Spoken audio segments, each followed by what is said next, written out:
or tortured, or persuaded in some other fashion, Lansky had a hand in it. He's also a part of what was known as the National Crime Syndicate, which was this group of Jewish and Italian gangsters. He was a senior leader of the American Mafia, dating from the 30s all the way into the 70s.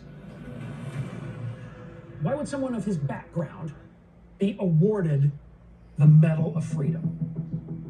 To answer that, the Lansky family looks back to December 7th, 1941, the day Pearl Harbor was attacked and America was pulled into World War II.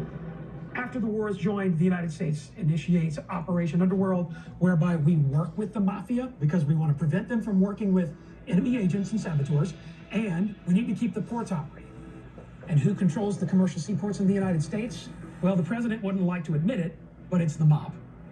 Now, at the time, the main man, the head of the five families in New York City of the Mafia is none other than Lucky Luciano. Luciano's in prison. Second in command is Meyer Lansky.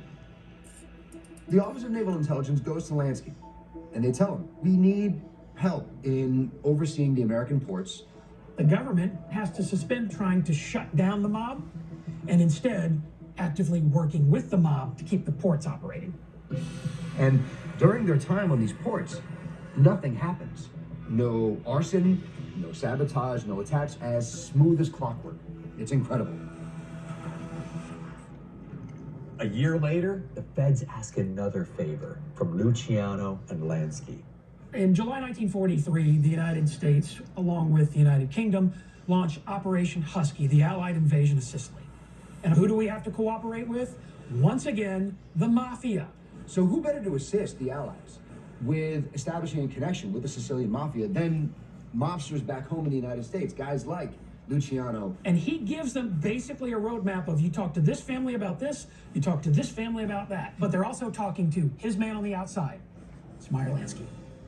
And so because of the efforts of Luciano and of Lansky, when the war is over, Luciano is allowed to leave prison, but he's deported to Italy.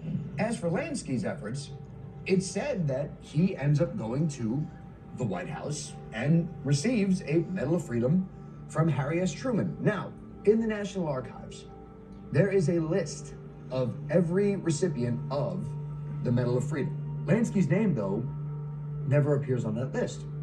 The family story is that there was a secret ceremony during which Meyer Lansky was presented the medal. So we can't talk to Harry Truman, we can't talk to Meyer Lansky. We can't talk to the people who could tell us exactly what happened. And what we're left with is a box full of bow ties and an example of the U.S. Medal of Freedom. But so also one hell of a story. Nearly